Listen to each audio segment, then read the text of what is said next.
The conference room reeked of leather and stale coffee. Vanessa Holbrook wouldn't meet my eyes. "We're modernizing our database architecture," she said, voice polished from rehearsal. "Austin's convinced the board your system is holding us back." 13 years. I'd built Crestview's entire data backbone from scratch. "Your delays, the pause windows, they're not inefficiencies," I said. "They're verification checkpoints. They prevent cascade failures." Austin cut in. "We're moving to real-time processing. No more lag." Vanessa waved me off. "The decision's made. We're offering 6 months severance. Effective today." Security escorted me out. I packed my mug. I turned coffee into queries. My succulent photos of my kids. Left the award, the notebooks, the documentation, all of it already backed up in my private repository. At home, I opened my monitoring dashboard. Within hours, the signs appeared. Spiking response times, duplicate results. Exactly as I'd predicted. Without the 17-minute pause windows, designed to flush microerrors like the brain clears waste during sleep, the system was drowning in corrupted data. By 2:33 a.m. my phone lit up. Urgent calls, panicked texts. I silenced it and went to bed. Vanessa called at sunrise, voice frayed. "The database is completely corrupted. Austin thinks you sabotaged it." "I'm not an employee anymore," I said coolly. "If you want my help, we'll discuss consulting terms." From his first week, Austin mocked my delays, insisting real-time speed was the future. "Your system prevents innovation," he'd say, while Vanessa nodded along, already sold on newer is better. I countered with data, reliability metrics, cost savings, customer satisfaction. He dismissed it all as backward-looking. Then I overheard them. "She thinks she's irreplaceable. It's a liability," Austin told Vanessa. "Give me 3 months, we can replace her." I didn't confront them. I went home and did 3 things. Updated every piece of documentation, backed it all to my personal systems, and set up external monitoring.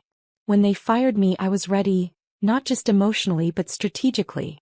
I knew exactly what would happen once they ripped out the pause windows. I knew how fast the corruption would spread. And I knew they'd come crawling back. So when Vanessa called, panicked, I made my move. $5,000 an hour.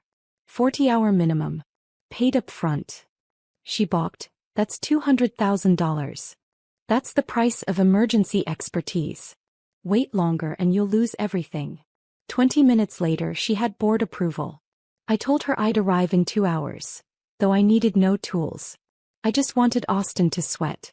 When I walked into the chaos Saturday morning, Olivia met me. "The corruption's in the backups too." "Of course it is," I said. "Dirty data replicates just like clean data." Austin, disheveled and furious, demanded I fix it. "Now. I can," I told Vanessa. "But not with him in the room." He sent him out. With my trusted team, I explained. Without pause windows, microerrors had snowballed. Backups were poisoned, but I'd kept shadow archives. The last clean snapshot was 30 hours old. Better than total loss. For 8 hours I worked. Shut down the system, rolled back to Thursday night, then painstakingly recovered Friday's transactions from corrupted logs. Like archaeology, sifting signal from noise. "How did you know to create those shadow archives?" Olivia asked as we worked. "That wasn't in any of the documentation. It was in Appendix 7 of my disaster recovery protocols. The appendix, Austin said, was unnecessarily detailed and removed from the active documentation. By 9 p.m. I had the system stable and 70% of the lost transactions recovered. The remaining 30% were too corrupted to salvage, but I'd flagged the affected customer accounts for manual review. Vanessa appeared at my elbow. "Is it fixed?" "The immediate crisis is resolved. The system is operational and I've restored most of the lost data." "Thank God." She sagged with relief. "What caused the failure?" I pulled up a diagnostic screen. These red indicators show where errors were accumulating. In a normal system with pause windows, these get cleared every 6 hours. Without those windows, they multiplied exponentially until the database couldn't function. But Austin said the pause windows were inefficient. Austin said a lot of things. "How many of them did you verify independently?" Her expression hardened. "That's not fair. What's not fair is spending 13 years building something brilliant, documenting it thoroughly, and then watching someone tear it down because they don't understand it. I closed my laptop. The system is stable for now, but you need to decide what happens next. What do you mean? You can restore the pause windows and go back to the architecture that worked flawlessly for years.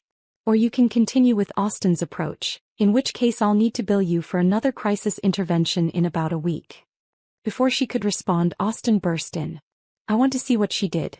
I want a full audit of every change. Austin, not now, Vanessa said wearily. This could be sabotage. She could have damaged the system deliberately just to make herself look essential. I stood slowly, gathering my things.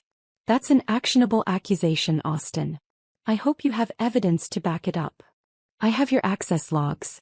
You logged into the system remotely Thursday night, hours after your termination. My heart skipped, but I kept my face neutral. I triggered an automated monitoring script that I'd configured weeks ago. It's a read-only access that checks system health. If you examine the logs carefully, you'll see no write operations, no modifications of any kind. Convenient, he sneered. Thorough, I corrected. Something you might try sometime. The room went silent. Vanessa looked exhausted, caught between us. Both of you stop. Adeline will transfer your consulting fee on Monday. Austin, I need to see you in my office. As I walked out, I heard Austin's voice rising in protest. I didn't stay to listen. I'd done what I came to do. The house was dark when I got home. My kids were at their father's for the weekend. I poured a bourbon, my father's drink, and sat on the back porch. The robin had finished her nest. Now she sat in it, barely visible in the gathering dusk. My phone buzzed with a text from Olivia. He's blaming you for everything. Says you designed the system to fail without you. Some people are believing it. I stared at the message for a long time before responding. The truth is in the logs. Anyone who looks will see it. But would they look?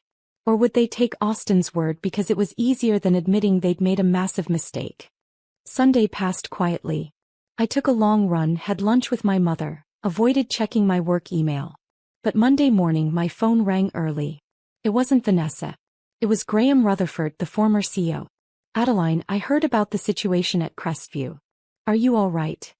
I'm fine, Graham. Unemployed but fine. That's actually why I'm calling. I'm on the board of Innovative Data Systems. We're looking for a chief architect, someone who understands that reliability isn't just a feature, it's the foundation. Interested? I felt something shift in my chest. Very interested. Good. Let's have lunch this week and discuss details. And Adeline, what they did to you at Crestview, it was foolish. But sometimes the best thing that can happen is being forced out of a place that doesn't value you. After we hung up, I allowed myself a smile. Maybe this wasn't about revenge at all. Maybe it was about moving forward. That afternoon Vanessa called. We need to talk about long-term arrangements. I'm listening. The board reviewed what happened. They're concerned about the stability of our infrastructure going forward. They've asked if you'd consider returning, possibly in a senior role. What about Austin? Silence. Then, Austin has been asked to take a leave of absence while we review some decisions he made. I see. And what role are you offering? Vice President of Infrastructure. You'd report directly to me, have full authority over database architecture, and a seat in strategic planning meetings. It was more than I'd had before. A significant promotion. But the offer felt hollow. They hadn't valued me until crisis forced them to. They dismissed my expertise until disaster proved me right. I appreciate the offer, Vanessa. But I need to think about whether Crestview is where I want to be. We're prepared to offer a substantial salary increase. It's not about money. It's about respect. You let Austin dismantle 13 years of my work based on his hunches and your desire to appear innovative. That's not a problem you can solve with a better title. Adeline, I made a mistake. I should have dug deeper, should have understood what you'd built before authorizing changes. I'm admitting that. That's a start. But I need to consider my options. I'll have an answer for you by the end of the week. The conversation with Graham led to 3 more interviews, each with companies that understood the value of stable, well-designed infrastructure. Each offer was generous, not just in compensation but in authority and respect. By Wednesday I'd made my decision. I called Vanessa from my home office, looking out at the robin's nest where tiny beaks now peeped over the edge. I appreciate the offer from Crestview, but I'm going to decline. May I ask where you're going? Innovative Data Systems. They're giving me the freedom to develop next-generation database architectures, with a team and resources to do it properly. I see. That's congratulations, Adeline. Truly. You deserve it. Thank you. I do have one request, though. Name it. I want the rights to my intelligent pause architecture. The patents, the documentation, everything. It's my intellectual property developed on my own time, even though I implemented it at Crestview. Another pause. I'll need to discuss this with legal. Of course. But Vanessa, I'm not asking. The original documentation is time-stamped on my personal systems, dated before I joined Crestview. I licensed it to you as part of my employment. That license ends with my employment. It was a bluff, partially. The architecture had evolved significantly during my time at Crestview. But the core principles, the mathematical foundation, those were mine. And I had the notebooks to prove it. 3 days later my lawyer called. They're not going to fight you on the IP. Vanessa's counsel advised her that it would be expensive to litigate and potentially expose them to other issues. What issues? Apparently there are questions about Austin's behavior before the system failure. Some communications that suggest he knew the risks and proceeded anyway. They're more concerned about limiting liability than retaining your architecture. I felt a cold satisfaction. Not quite justice, but close enough. My last act regarding Crestview came 2 weeks later. Olivia called, her voice tight with anger. Austin is back. They're saying his leave is over and he's resuming his role. But Adeline, I found something in the logs. Something you need to see. He sent me a file. It took 10 minutes of analysis before I understood what I was looking at. Austin hadn't just removed the pause windows. He'd also disabled several automatic backup protocols, fail-safes I'd built into the system years ago. Why would he do that? Olivia asked. Because he wanted my system to fail. He wanted it to fail catastrophically so he could justify replacing it completely with his preferred architecture. The evidence was circumstantial but damning. Austin had systematically disabled safety features, ignored automated warnings, and delayed response to early signs of corruption. It wasn't just incompetence. It was deliberate. I forwarded the analysis to Vanessa with a simple note. You should review this before reinstating Austin. The failure wasn't accidental. The response came within an hour. Thank you. This explains a lot. Austin will not be returning. I closed my laptop and finally let go of the anger I'd been carrying. Austin had tried to destroy what I built, not because it was flawed but because its success diminished him. In the end, he destroyed himself instead. Innovative Data Systems was everything I'd hoped for. Graham had built a culture that valued expertise over ego, results over rhetoric. My team was small but brilliant. Engineers who understood that good design took time and careful thought. We spent 6 months developing what I called Adaptive Resilience Architecture, or ARA. It took the principles of intelligent pause design and expanded them, creating databases that could dynamically adjust their verification cycles based on load, that could predict potential failure points and route around them, that could self-heal from most common error conditions. When we presented ARA at the National Database Architecture Conference, the response was overwhelming. 3 Fortune 500 companies signed implementation contracts within a month. Industry publications called it revolutionary.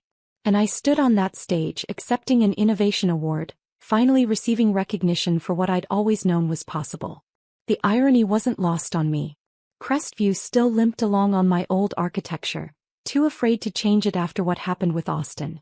Meanwhile, their competitors were implementing ARA and gaining significant advantages in reliability and efficiency. 6 months after joining Innovative Data Systems, I received an unexpected email from Vanessa. Adeline, I want to apologize properly, not as CEO to former employee, but as one person to another. I failed you.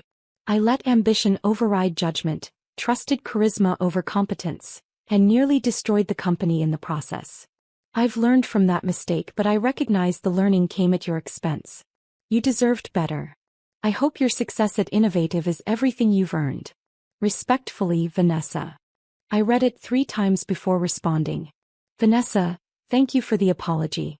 Leadership is difficult, especially when you're new and trying to prove yourself. The key is learning from mistakes, which you clearly have. I wish you and Crestview continued success. One piece of advice. Listen to the people who built what you inherited before you change it. Sometimes what looks outdated is actually timeless. Best regards, Adeline. A month later, during a team meeting at Innovative, Graham pulled me aside. I have some news you might find interesting. Crestview just filed for bankruptcy protection. I felt a jolt of shock. What happened? The corruption from Austin's disaster was worse than they publicly acknowledged.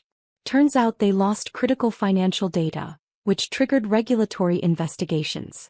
Combined with the customer trust issues and the costs of repeated system failures, they couldn't recover. That's terrible. People will lose their jobs. True. But here's the thing. Several investment firms are interested in acquiring Crestview's customer base and technology. And they've reached out asking if Innovative would consider partnering on the infrastructure rebuild. I understood immediately. They want to implement ARA. They want you to implement ARA. Full circle, Adeline. You'd be rebuilding the company that let you go, but on your terms this time. The proposal came together over the following weeks. Innovative would lead the infrastructure modernization of whatever remained of Crestview after acquisition. I would head the project with full authority and a team of my choosing. The first person I hired was Olivia. I can't promise it will be easy, I told her. We're essentially rebuilding from foundation to roof. With you leading, I'm in. Austin taught me what bad leadership looks like. Time to learn from the best. The second hire was Brian, the developer who'd helped during the crisis. The third was someone I'd never worked with before, a brilliant young architect named Diane who'd written her thesis on resilient database design. When we walked into the Crestview building for our first planning session, Ramon was still at the security desk. His face lit up. Miss Porter. You're back. Just visiting, Ramon. But this time I'm in charge.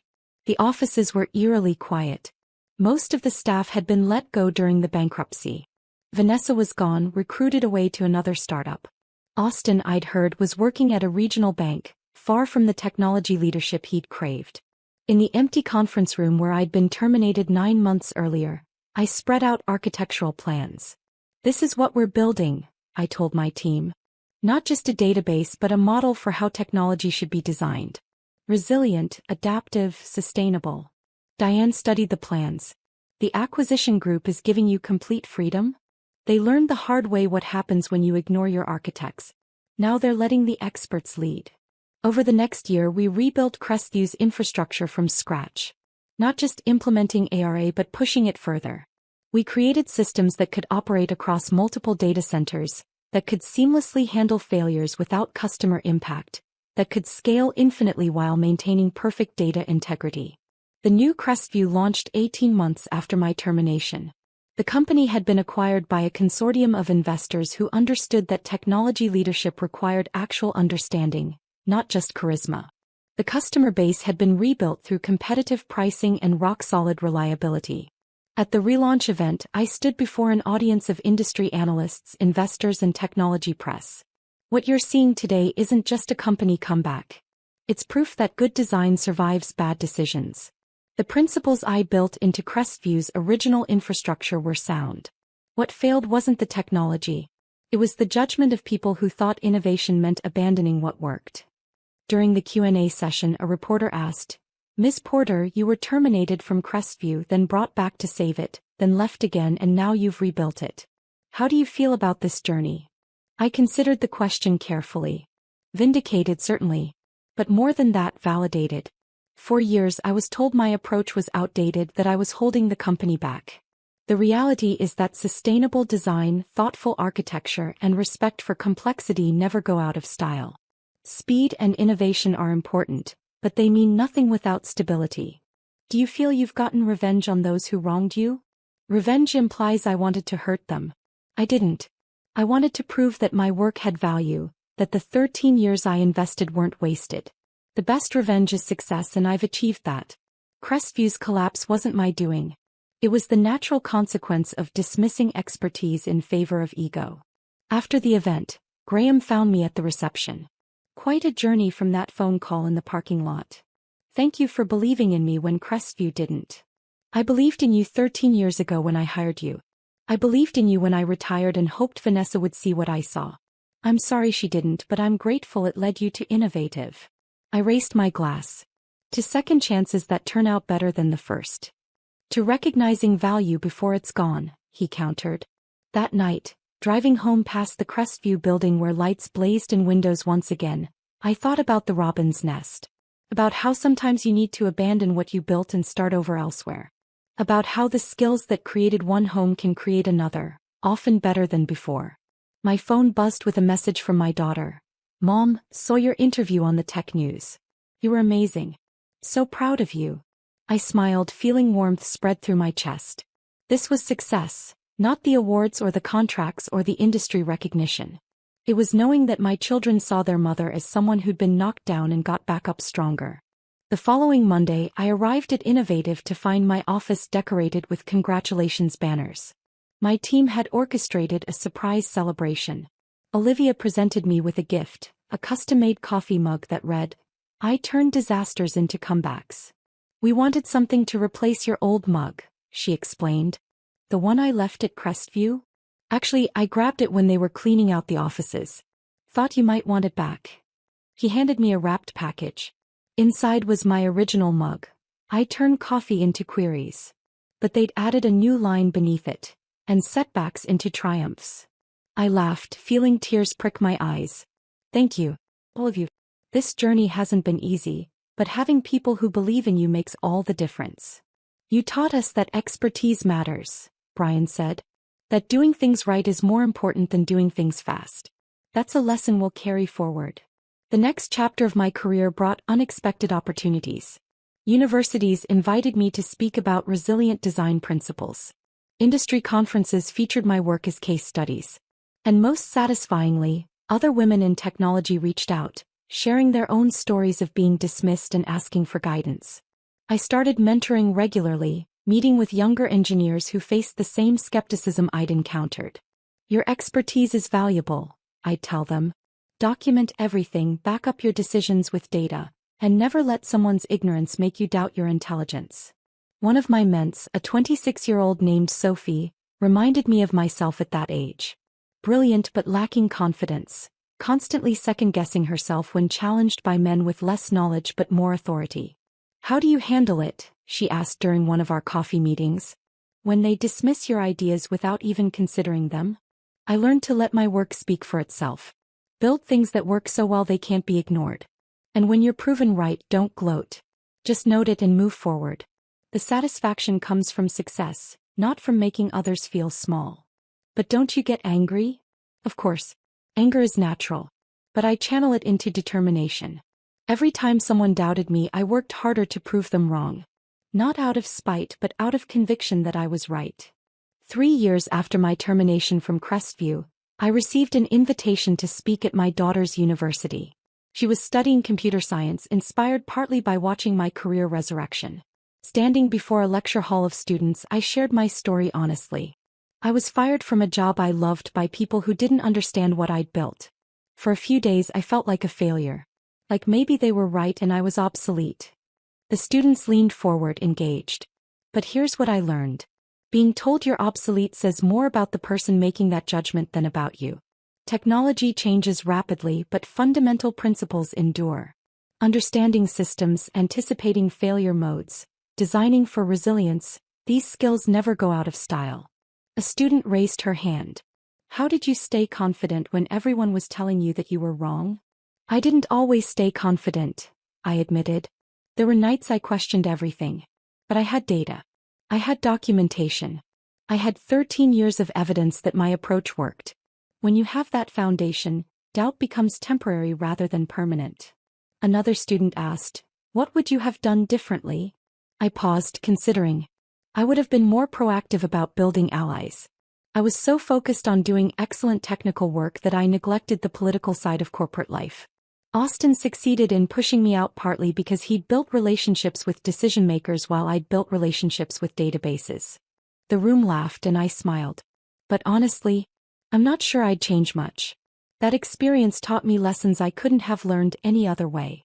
It forced me to recognize my own value instead of waiting for others to recognize it for me. After the lecture, my daughter found me in the hallway. "That was incredible, Mom. I had no idea some of those details. There's a lot I haven't shared. Didn't want to burden you with my professional drama while you were dealing with your own stress.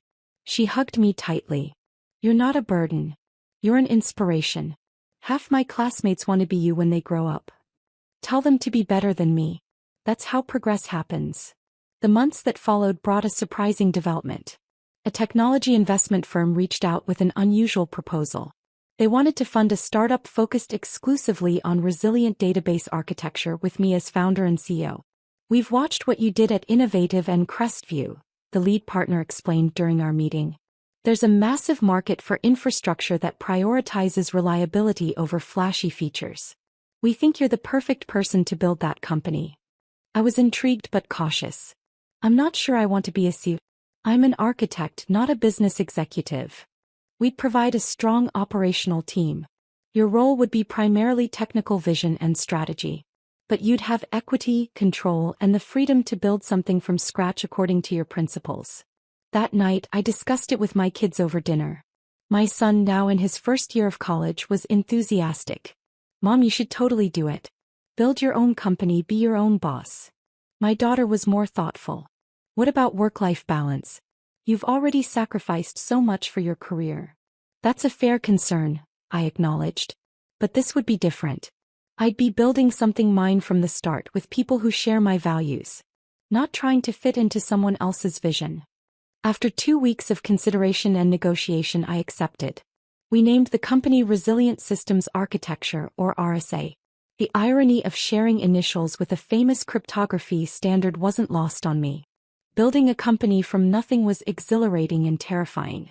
I hired carefully, prioritizing people who understood that sustainable growth mattered more than explosive expansion. Olivia joined as my chief technology officer, bringing several talented engineers from Innovative with her. Our first product was an enterprise-grade database platform built entirely on adaptive resilience principles. We called it Evergreen because it was designed to age gracefully rather than become obsolete. The response from early adopters exceeded expectations. Within 18 months, RSA had 40 employees and 15 major clients. Within 3 years, we'd grown to 150 employees and had expanded into cloud infrastructure services. The company was profitable, growing steadily, and developing a reputation for products that simply worked. During this time, I occasionally heard news about Crestview. The company had stabilized under new leadership, though it never regained its former market position. Vanessa had moved on to another startup, where by all accounts she was applying lessons learned from her mistakes. Austin's career had stalled. He'd bounced between several companies, never staying more than a year at each. Industry gossip suggested his reputation had been damaged by what happened at Crestview, that people were wary of his judgment. I felt no satisfaction in his struggles. If anything, I felt a distant sadness that he'd never understood that collaboration works better than competition. 5 years after my termination, I was invited to keynote the same National Database Architecture Conference where I'd once presented my intelligent pause architecture to skepticism. Now I was introducing the third generation of Evergreen, a platform that had become an industry standard. Standing on that stage looking out at thousands of attendees, I thought about how far I'd come. From a conference room where I'd been dismissed as obsolete to a position where the entire industry looked to me for direction. 5 years ago, I was told my approach to database design was outdated. That the future belonged to systems that never rested, never paused, never built in what some saw as inefficiencies. Today, 70% of Fortune 500 companies use systems based on principles I developed. Not because those principles are trendy, but because they work. I displayed a graph showing reliability metrics. This is the industry standard uptime before adaptive resilience architecture became common. This is the standard today. We've moved from 99.9% reliability to 99.999%, from days of downtime per year to minutes. That improvement represents billions in saved revenue and immeasurable gains in customer trust. The audience applauded, but I held up my hand. I'm not sharing this to brag. I'm sharing it because there's a lesson here about how we evaluate innovation. Real innovation isn't about being flashy or different. It's about solving problems better than before. Sometimes that means learning from nature, from biology, from systems that have evolved over millions of years to be resilient and efficient. After the keynote, I was surrounded by people wanting to talk, to ask questions, to pitch their own ideas. Among them was a familiar face, Vanessa Holbrook. "Adeline, that was remarkable," she said when she finally reached me. "Could we talk privately?"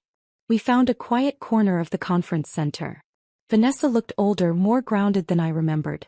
"I owe you an apology beyond the email I sent years ago," she started. "What I did to you was worse than just a bad business decision. I let someone manipulate me into discarding expertise I should have valued. I've spent 5 years trying to be a better leader because of that failure." "I appreciate that," I said carefully. "How are things going for you now?" "Good, actually. I'm CEO of a mid-sized cloud services company. We've implemented your evergreen platform, ironically enough. It's transformed our reliability metrics." I smiled. "I'm glad it's working for you. I wanted to ask, and please feel free to say no, but would you consider speaking to my leadership team about what happened at Crestview, about the mistakes we made? I think hearing it directly from you would be more impactful than hearing it from me." I considered the request. Part of me wanted to refuse, to keep that chapter of my life closed. But another part recognized an opportunity for something meaningful. "I'll do it," I said. "Not because I want to relive painful memories, but because if my experience can help prevent others from making the same mistakes, it's worth it." The speaking engagement at Vanessa's company turned into something larger. She asked if I'd be willing to do a series of workshops on technical leadership, specifically about recognizing and valuing deep expertise. The workshops evolved into a regular program I ran through RSA, teaching executives how to evaluate technical decisions and avoid the trap of mistaking confidence for competence. The Austin Pierce syndrome, I called it during one workshop, is when a leader with superficial knowledge convinces decision-makers that expertise is obsolete. They use buzzwords, dismiss concerns as resistance to change, and position themselves as visionaries while experts are framed as dinosaurs. A CEO in the audience raised his hand. "How do we distinguish between legitimate innovation and someone just selling us on change for change's sake? Ask for data. Ask for documentation of risks. Ask what happens if things go wrong. Real innovators have thought through the downsides. Charlatans only talk about upsides. And most importantly, listen to the people who built what you have before you tear it down. Sometimes what looks outdated is actually timeless wisdom." The workshops became popular enough that I hired a dedicated team to run them. RSA expanded beyond products into consulting and education, helping organizations build cultures that valued sustainable innovation over flashy disruption. My children graduated from college and began their own careers. My son went into renewable energy engineering, applying principles of resilience and adaptation to power grid design. My daughter, following in my footsteps, joined RSA as a junior architect after completing her degree. "Isn't it weird having your mom as your boss?" someone asked her during her first week. "It's actually amazing," she replied. "She's built a company where expertise is respected, where you can admit you don't know something without being seen as weak, where sustainable growth matters more than quarterly targets. That's the kind of place I want to work."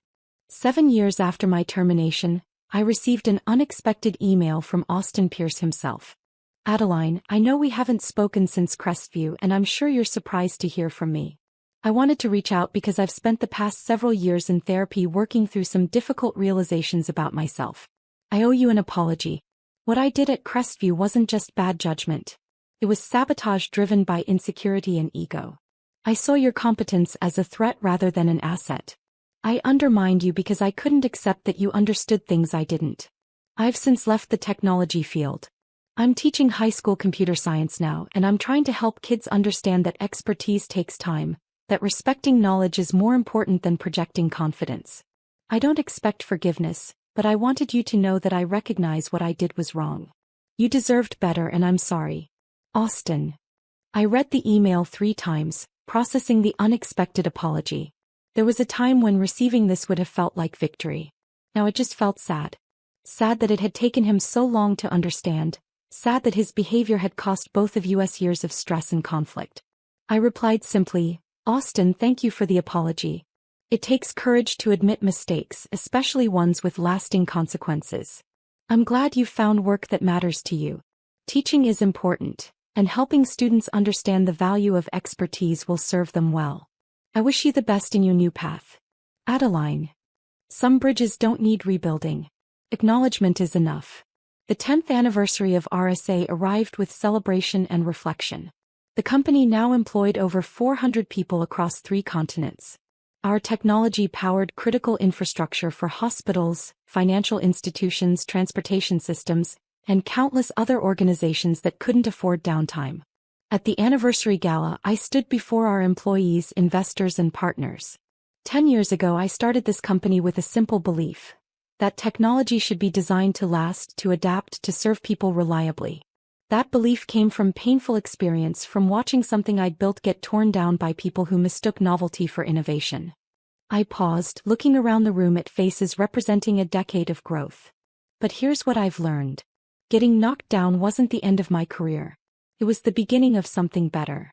Being told I was obsolete forced me to prove my value, not to them but to myself. Building RSA from nothing taught me that success isn't about never failing. It's about what you build after failure.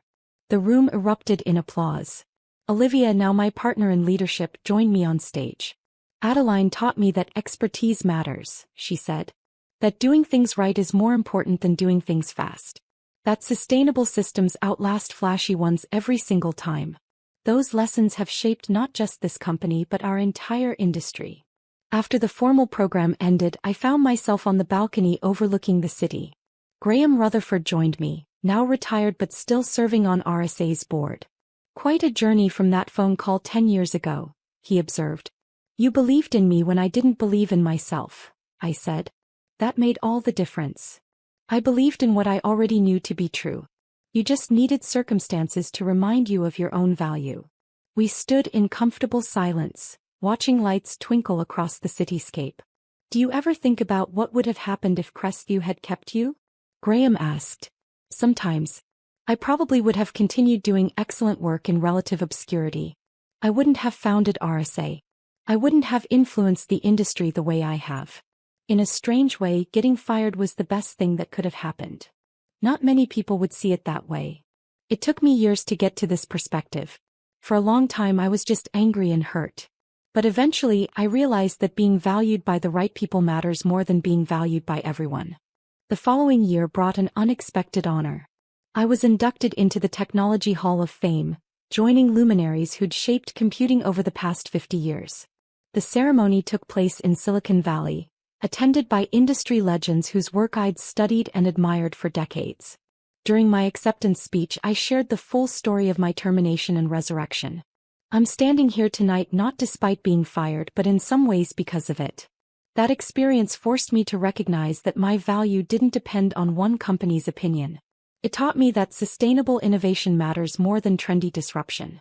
And it gave me the motivation to build something that would outlast any single person's skepticism. I held up the award, a crystal sculpture that caught the stage lights. This belongs to everyone who's been told they're obsolete, outdated, or unnecessary. To everyone who's been dismissed because their expertise threatened someone's ego. Your knowledge has value. Your experience matters. And the best response to being underestimated isn't anger. It's achievement. The standing ovation lasted several minutes. My children were in the audience, tears streaming down their faces. My team from RSA cheered wildly. And in that moment, I felt complete closure on a chapter that had begun in pain but ended in triumph. The technology industry continues to evolve rapidly. New approaches emerge constantly, each claiming to revolutionize how we build and manage systems. Through it all, RSA has maintained its core principle. Reliable, adaptive, sustainable design will always outperform flashy innovation that ignores fundamentals. I'm often asked by younger engineers what advice I'd give them starting out in their careers. My answer has become refined over years of experience. Build things that work so well they become invisible. Document everything not because you're paranoid but because knowledge should be shared. Value expertise in others even when it challenges your assumptions. And remember that being told you're obsolete says more about the person speaking than about you. I still maintain the external monitoring systems I'd set up for Crestview all those years ago. Not because I hope for their failure but because I'm curious about how systems age. The original infrastructure I built, now over 15 years old, still runs portions of their operations. Modified and updated, yes, but fundamentally sound because it was designed with longevity in mind. That robin's nest outside my old house? I drive by sometimes when visiting my mother who still lives in that neighborhood. The nest is long gone, replaced by new ones built by new generations. But the tree remains strong and steady, providing foundation for whatever needs shelter.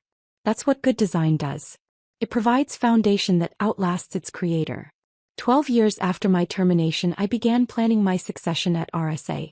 Not because I was ready to retire fully, but because sustainable companies need leaders who understand when to step back.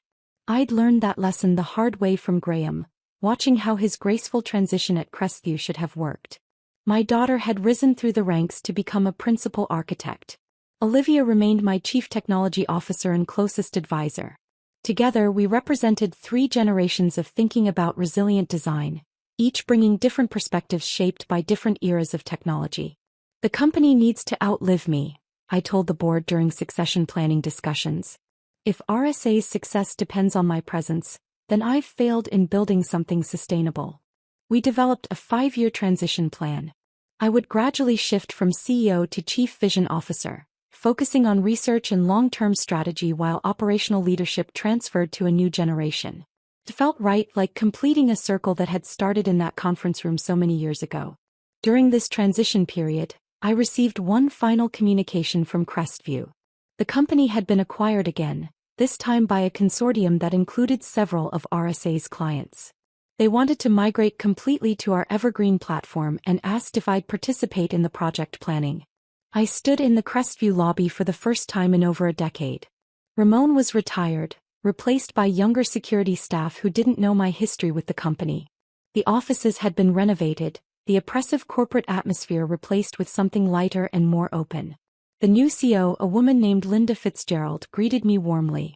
"Miss Porter, thank you for coming. I've read extensively about your history with Crestview. What happened to you here was unconscionable." "It was a difficult time," I acknowledged. "But it led to good things ultimately. I want you to know that we're committed to building a different culture. One that values expertise, encourages healthy disagreement, and doesn't let ego override evidence." We toured the facilities and I saw my old office had been converted to a collaboration space. The conference room where I'd been fired was now a training center. Physical spaces had been transformed, though whether the underlying culture had truly changed remained to be seen. "The infrastructure migration will take about 2 years, I explained during our planning meeting. "We'll do it in phases to minimize disruption. Your systems will be more reliable, more efficient, and more adaptable when we're done. Using the principles you developed here originally," Linda noted. "Yes. Principles that never stopped being valid even when people stopped believing in them." The Crestview migration became a flagship project for RSA, showcasing how even damaged systems could be rehabilitated with the right approach. My team worked with their remaining engineers, many of whom remembered me from the old days. "It's surreal," one of them confided, "watching you fix the company that broke you." "I'm not fixing what broke me," I corrected gently. "I'm building something new on foundations that were always sound. There's a difference." As the project progressed, I found myself reflecting on how far I'd come from that devastating day 12 years ago. The termination that felt like the end of everything had actually been a beginning. Not just of RSA, but of understanding my own resilience, my own value independent of any single employer's recognition. The final phase of the Crestview migration completed on a Friday afternoon. Systems came online smoothly, performance metrics exceeded projections, and the client's team celebrated a transition accomplished without major incidents. Linda found me in the server room, now modernized but still recognizable. "Adeline, I wanted to thank you personally. Not just for this project, but for your grace in returning to help a company that treated you so poorly. Crestview taught me important lessons," I said. "Both about what I was capable of and what I deserved. I'm grateful for those lessons even though learning them was painful. Still, it's remarkable that you bore no grudge." "Oh, I bore plenty of grudges at first. Anger, resentment, wounded pride, all of it. But holding on to those feelings would have poisoned what came next. At some point you have to choose between nursing grievances and building something better." As I prepared to leave Crestview for what I knew would be the last time, I took a moment in that old conference room, now a training center. The table where Vanessa had slid termination papers toward me was gone, replaced by modular furniture and whiteboards covered in diagrams. I sat in a chair that might have been where I'd sat that day, though I couldn't be sure. So much had changed, including me. The woman who'd been fired here had been competent but uncertain, brilliant but lacking confidence in her brilliance. The woman who sat here now had proved her value beyond any doubt. My phone buzzed with a message from my son. Mom, just closed my first major renewable energy project. Used your resilient design principles for the grid architecture. Thanks for teaching me that sustainable always beats flashy. Love you. I smiled, warmth spreading through my chest. This was legacy not just in technology but in values passed down. My children had watched me get knocked down and get back up. They'd seen that expertise matters, that doing things right trumps doing things fast, that sustainable success outlasts quick victories. I stood, taking one last look around the room where my old life ended and my new one began. Thank you, I said softly to the empty space, for forcing me to discover what I was really capable of. Then I walked out of Crestview for the final time, leaving the past where it belonged and moving toward whatever future I would build next.